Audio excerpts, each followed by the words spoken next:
and peace upon Israel, your people forever, for you are King and Master of all.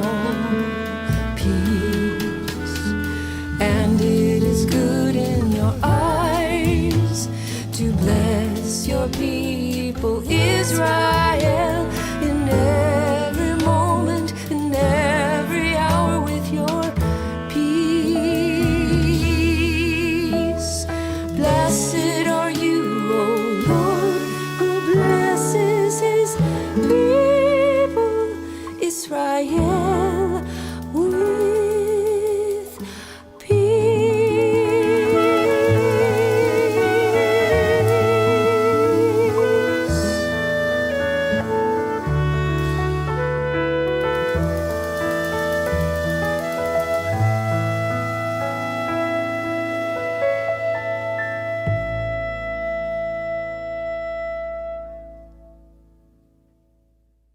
Hello, everyone. That is one of the pieces on my jazz cantata, Rising.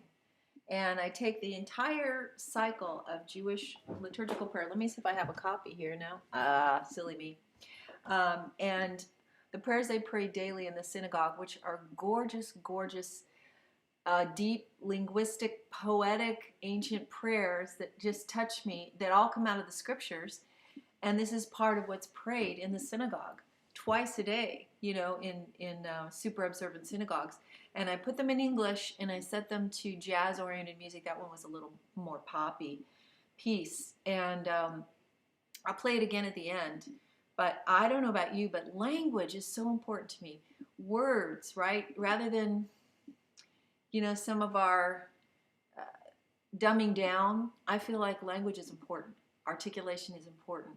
Words bring color and life and thought to the brain, and they awaken things. And so what I love about the Jewish prayer book is the language is so rich. If you're like me and you run out of things to say to God, glory, glory, hallelujah, praise you, you pick up some awesome liturgy. Oh, wait a second. I have a feeling you can't probably hear me very much because check it out. The microphone was practically in the next county. Let's do it this way. If you struggle with verbiage in your prayer life, I think it's really good. Obviously, the scriptures are so powerful. That's why we love the Psalms and to speak them. But also liturgy. So much liturgy that's beautiful in different traditions. And so anyway, that comes from, that's the makeup of the project called Rising. And it is a story that weaves through this prayer. And I actually turn it into a story. And it takes you all kinds of places. Everything from blues to rock to jazz but from within in a small orchestral arrangement. So it's kind of cool. Anyways, how y'all doing? Let's see what's going on here. We can hear me. Excellent. You know what? We have been in the Messianic movement for many years. Yes, that is true. I don't know what I is. I just feel like I'm I don't know what I is anymore. I'm all in to walk with Yeshua, walk with Jesus, and figure out what that looks like. And I've been in many colors of that, many shapes and colors and iterations of that. But thanks for asking. So, guys, I am working on this thing. It's pretty messy. But if you can see here on my album, The Siddur Project, you can see how the energy is rising up off of this prayer book here. And I love that so much. Color, man, is everything to me. I don't know if you can see this, but and so hopefully, then I have to figure out if it's balanced. If you're here personally, you can see there's a lot of texture up here of swirling in the black, and I might increase that and really make that come off the canvas. But so I'm working on this, and it's in the frustration stage. This is the stage where I paint something. And then I'm not super, super focused on it, so I kind of slap some paint on it, and then I get frustrated and I walk away, and the next day I come back and I go, well, maybe it has some possibilities. And then I kind of work it and rework it and try it and put things on and renew. I took some stuff off here just a few minutes ago, covered it in black. So I don't know where it's going, but it's definitely moving forward. It was kind of stuck before, right? But in any event, I want to talk to you today, direction of the wind. Yes. I want to talk to you about you being the catalyst. So much of what we have in our issues with fear is what comes at us. What could come out of nowhere. I'm just minding my own business, trying to be a nice person, coloring in the lines, doing what is expected, trying not to make any waves. And then out of nowhere, boom, Satan comes and kicks over my sandcastle. I'm just trying so hard to be a good person, a good kid.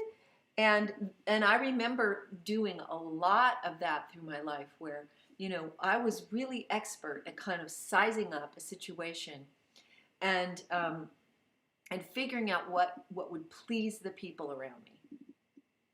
And whether it was being funny or witty or outgoing and laughing and maybe looking confident, but inside I was a real genius at picking up on what would be pleasing and what would be acceptable to the people in my environment. And so I would always kind of bump against it because I am fairly outgoing, right? But when I would get resistance or I'd get a pushback, I would withdraw. And there was so much of me trying to use my outwardness and my sort of upfront personality to be a pleaser, to figure out what would go with the system. And a lot of us think that's the safest way to play life, is to just, I'll stay, the idea now that staying in your lane is a good thing, having good boundaries is a good thing, not going around and poking the bear, that's a good thing, just on purpose. But we have this idea that sort of staying, in this lane of, now I just won't upset the apple cart.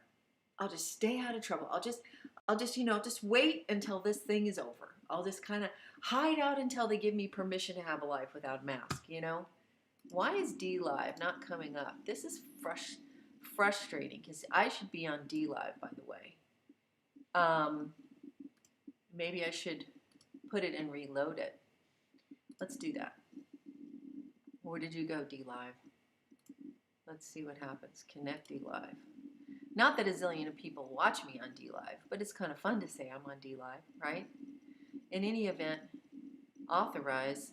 Oh no, now they want all that stuff. I'll mess with it later.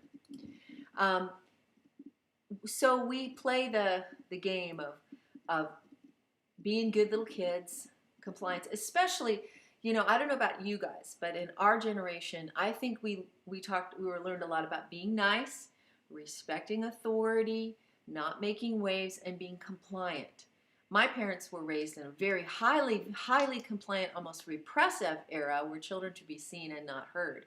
Then when we came along, we were much more coaxed into the family structure, and they were learning more about relationships and nurturing of kids and the power of affirming and all that stuff. But still, it was very clear that we were to comply, and we were to comply with authority, and we were to to be pleasing, and some maybe some families less than others. Now now the thing is, kids sometimes lack boundaries. They expect to be affirmed for everything. They get what they want. They're the center of attention. Now you kind of have to rein it in and go, all that beautiful affirmation that we give kids and stuff to help them be nurtured and more, it has to be boundaried by responsibility and consequences and all these things, and yes, respect for those people who are legitimate authorities, not just structural.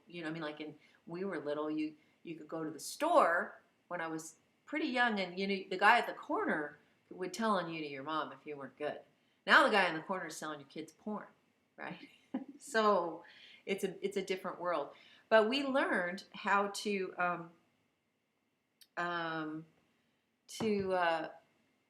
sort out what was going to work.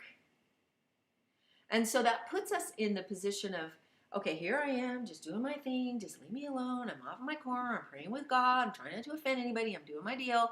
And then in come these bullies, and they remake society, and they intimidate, and they kick down our sandcastles, and we're trying so hard to be good and loving and whatever. I don't think that's a strategy that works very well for us.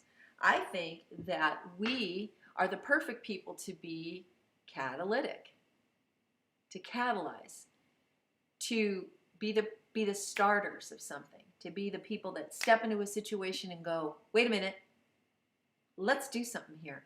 Let's do what stirs up. I was sitting in a church service about a year ago, and the Lord spoke to me about me being a deacon, which I think is a stupid religious word, frankly. When I hear the word deacon, I just want to shut down. I was like, a deacon? And there was a talking about in the scriptures, the deacons waited tables, for the apostles in the book of Acts. And I'm all about this table fellowship thing. So I was reading that, and then I noticed these deacon characters. It's like the Lord said, yeah. And I went, well, yeah, but the deacons, I mean, aren't they just the people who wash the dishes and stuff? And, it sounds kind of just religious-y. And I've been in some different churches where they had a board of deacons, and they had this, and I just kind of, I don't know, just not my thing, I guess. Then I looked up the word diakonos, and among other nuanced meanings, it means one who stirs up dust. Getting stuff done, moving things forward. And I went, I can relate to that because I know how to make things happen. I know how to get on the phone and call people. I know how to make a plan and think of an idea nobody's thought of. I know how to reach out to a friend and say, what do you think? Is this possible? I know how to take down a project that seems really huge and say, wait a minute, but if we all just call 5 people and we do it this way, we can force multiply and do more than we thought. And then I read this week somewhere that force multiplication is when you actually have a weaker, smaller force, an army. It's apparently a military term. If you have an army that seems to have a smaller force, you can do things that multiply that force. For example, the whole idea of the walk around Jericho and them taking the fire out from under the coverings to make them look twice as big. And you see that in military battles. You see that where in the Revolutionary War, it was the first time that asymmetric warfare was really tried. Instead of people lining up, shoot each other, and then the next people go, and just a war of attrition. The patriots, the revolutionaries, the United States here, or the colonies, figured out how to do some warfare like the natives did, and they would get off and come from the trees, shooting the arrows, and out of nowhere creating confusion. Force multiplication, because we look bigger and we look more influential and we look like we have more than we have, and so this is a cool strategy that God will often use, because He's always force multiplying. He's always taking the weaker, lesser group of people, the foolish things of the world, the shame, the strong, and catalyzing them to be the ones that wind up being the bigger threat to the enemy. And he hates, this is why Satan comes so back, huge, to just smack us down. This is, because we're a much greater threat than we ever realize. And so rather than waiting until we get hurt, until somebody smacks us down, waiting for the government to give us permission to breathe freely again, waiting for someone else to tell us how many people we can have in our house, waiting for people to tell us whether we can go into the restaurant and just walk from the entrance to the table without a mask on, waiting for somebody to, just give me permission, waiting for everybody else to be okay so we can, waiting for someone else to do the work, and someone else to figure it out. I really think there's supernatural and important healing power in being the catalyzer, being the one who stirs up the dust. And it's a service gift. To be a catalyzer is a service gift. And it's very often very practical. It's very practical. You're the one who sees the need in some arena, and you get on your phone, and you start your texting, and you start creating your database, and you start coming with a plan to gather your neighbors who need to come out from isolation, to meet with your people. You become the one who says, I'm not just going to sit around and wait for somebody to give me permission, or wait until, and hope that I won't get hurt, because I think that there's more actually more chances that we will get hurt and driven back in fear by our passivity than by our activity. Because passivity, when the enemy knows a weakling, he totally knows a weakling. I know when I was very full of shame, it didn't take him much but to come along with some experience where I didn't do just the right thing or somebody was mad at me and he'd just go, and I could just blow right over. And it'd be days or weeks of cycling of perfectionism and shame in my life because I hadn't done it just right. And I was always asking permission. Is it okay with you if can I, is that all right? I've always been sort of somebody who could stir up ideas, but the idea that I'm waiting, is it okay with you if I destroy the enemy now? Or maybe mess with a religious system or, meet the need that no one else is seeing. Is that okay? And the enemy goes, no, actually it's not. Blow her over. Whereas we wait a minute. This is what I like about what Curry Blake said, is that you don't need to sit and pray for a long time about doing the mission. If what's before you is going to help people, it's going to increase the kingdom, it's going to give you more influence for the things of God, it's going to help you put the gospel out there, you don't need a word of knowledge to pray for the person in front of you in line who's sick. You don't, because it's in the mission. You have the latitude to make that choice because you're thinking, well, if I stick my neck out in this way and I do this thing, it's going to touch this many more people and it's part of the mission. And I have latitude with my mission defined to heal the sick, raise the dead, cleanse the leper, preach the gospel into all creation. Go ye therefore. That's the mission for every single believer. Every single believer is an evangelist, a healer. It's in the word. That's the message. No matter what you do, whatever modality you use, that's the mission. You have authority to look at what opportunities are before you and go, it meets with mission. Yeah, I'd like to do that. I think I want to do that. I'm not sure a lot of it requires this deep, I don't know, is it okay? Obviously you want to walk with the Holy Spirit. So if you get a check, if you get some kind of little small voice that says whatever, but sometimes I think we overly internalize. Will it be okay? Is it spiritual enough? Is it the right way to do it? Will they like me? Will they not like me? Do I have permission? Do I have authority? Blah, blah, blah. And by the time we get through it, we're already on our, what they say, back foot, as the British say. That's where you're like this. And anybody knows that a fighting stance is leaning forward. If you're tipped back, you can so easily be pushed over. So when we move into catalysm and being catalytic, we move into the circumstances and we say, you know what, whatever's happening out there, I'm gonna become catalytic and stir up some dust and get something done and do something. And it puts you in an offensive role, a creative role, a caring role, a problem-solving role, and a role of increase, a role of some really good, healthy discomfort, a role of work and passion, because it takes work to be a catalyst, to be the one that gets on the phone and says, okay, everybody, come over for home fellowship and arrange for the worship this and that and the food, and say, come on over. To be the person who says, I'm going to have an influence in my local government. I'm going to do it this way. I'm going to set up these resources for my neighbors and my friends. I'm going to make sure that I get out and get this lady for a walk every day because she hasn't left her house for 6 months or something. I'm going to do these things. I'm going to hit the canvas. I'm going to hit my writing, whatever it is. I'm going to move into this problem-solving servant role. And what happens is you become catalytic, and it creates a chain reaction in the people around you who find themselves going, well, why not? No one's given me that opportunity before. And this is what I'm finding in my community, is that through stirring up dust in some areas and becoming very catalytic in connecting with people I've never had before, and outgoing in the sense that I'm doing things that I'm finding there's something in it. If someone else gave me a list and said, Julie, I want you to do all these things, I might balk and say, yeah, but I don't really want to do that. But in me is something, and I'm working 2-3 times harder at that than I would if somebody else gave me the list for their project.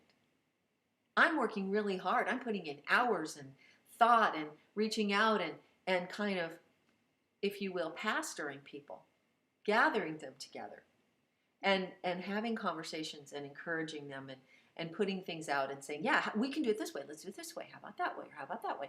You, even if you are an introvert, even if you are, whatever the EFPQRI, whatever, even if you're this animal versus, are you a lion or are you an otter, a bear, or whatever these things are, I firmly believe that every person made in the image of God has that diakonos passion about something, that ability to do the thing that no one else is doing. You see what no one else is seeing. Even if it's in a group and you notice the one person in the corner who's not being engaged, and you very quietly, without any fanfare or any leadership role, you go over and you meet that need. You are stirring up the dust of service and making stuff happen, making waves. And so I call this catalytic converter because it's in the process of doing these service-oriented, problem-solving things that we gain the credibility in the hearts of others to share the gospel. I'm already seeing that. I'm seeing because of taking time to look around in my sphere of influence and go, wow, that and that need to happen and come together this way. So let me do this and let me come in. And sure, we'll just start small. We'll do a little thing. But guess what's happening?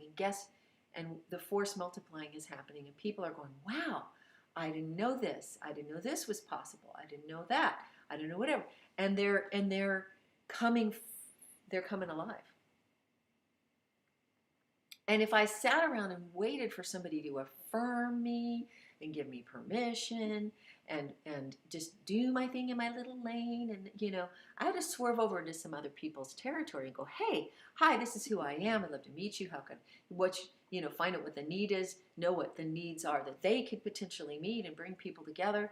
The potential is endless, even given your personality type, your gifts, your weaknesses, your desires. Maybe you're super, super left brain. Like, for example, there was a thing going on that involved a data analysis, and I am the last thing to do with that. But I connected with somebody and someone else, and the next thing you know, we're helping people to get together to do some serious data analysis on super important stuff. And it's creating a catalytic outflow that is kind of lighting a fire in a larger sphere and kind of turning out to be pretty important. And my putting this person with this person and noticing that gift and that gift, stirring up a little dust and doing some practical things, has wound up being catalytic. And you can do the same thing. You can be catalytic. You can be the one who stirs up the dust, and you're moving into the service, and it gets you out of the victim position, and it gives you credibility in people's lives and lays the foundation for your influence for the Lord. And so fear-free living has to do with being the one who is moving forward into the possibility and not back foot what might hurt me. How might I get hurt? This is the self-preservation. This is the stay safe. I don't want to hear, I don't know. Or what if your biggest fear is if I do it wrong, I could hurt somebody else? That's still completely self-absorbed. Do you realize that? That still the stay safe meme keeps us pretty self-absorbed. Instead of being confident that we carry Christ, being aware of the needs of others and the boundaries of others, but going, I know I carry Christ. I know the fragrance of Christ goes with me everywhere. The law of sin and death in me is dead, so I'm not going to make you sick. I move by the law of the Spirit of life in me. And we build our awareness of what people need and what they're like as we do this. We learn every day. Well, this is going to work with this person, or this person only wants to go so far. This person set this boundary, but we're in it and we're moving forward. And this is way better than sitting around and waiting for some supernatural affirmation of you in order to have permission to fully step forward. Right, Jean-Marc? Yeah. What are we talking about? I don't know. Just say I'm right. Mom's right. Yeah. So, because if we sit and wait for an external force, a person, a system, a government, the media, a neighbor, an authority figure, to give us permission to be a value add, chances are it's not going to come, especially if that need is coming out of a space in you where you're like, I don't know, am I all right? I might hurt somebody and it's not okay. And the beautiful thing about as you become catalytic, as you become a diakonos and you stir up the dust and you do those things, you're going to become more aware of where your weaknesses are and where you need to go to God and get the truth plugged in there. Say somebody pushes back or something, something negative happens in the process, you go, aha, that is just giving you the gift of understanding where you need healing, where you need growth, where you need maturity and strength, confidence, and some wear and tear on your tires, so you can say, I've been through that before. I used to be afraid of that, but I've actually been through that, and I know I can overcome that. Like what we're talking about this week, there's nothing that can happen to you or to me today that together with God we can't overcome. Nothing. Not one thing on the whole planet. Nothing. And so become a catalytic converter. You be the one who creates change. You be the one who sets the tone. You be the one who defines terms in your relationships, the terms of love, sets the boundaries. It's harder in the older relationships to be the boundary setter because you got used to certain things. But you can go do some new ones. You can redefine yourself. You can say, wow, when I hang out with family of origin, I tend to go back in the Wayback Machine. But there's so many other people and so many fish in the sea, so many ways of influencing, so many people that don't have me in that box. Why don't I go and make some inroads there? It might be a harder sell to do this in my family of origin or in these older relationships, but there's a whole bunch of people who do not have me defined that way. So why don't I go and stir something up, create something good, stir the proverbial pot, mix the flavors together. What are you doing? That's a beautiful image. You're stirring flavors and textures, getting things ready to bake, getting things ready to serve, and stirring up ideas on, like here we see. So in any event, that's an important strategy for fear-free living, because if you're the passive one, always waiting to be asked out, the one by the wall waiting to be asked to dance, you're at a disadvantage. But if you're the one saying, wait, I'm going to be the one who does the inviting, I'm going to be the one that does the creating and offers these things, I'm going to be the one that goes and finds a way to serve and solve a problem that is unsolved, you're immediately in a stronger position of authority, and you also have the backing of God, because that is the gospel, to go ye therefore, and to problem solve in the way, in problem solving, I'm solving the problem of your separation from God, your sickness, your oppression, your poverty, your need. That is the gospel he told us to go and do, right? So just a thought.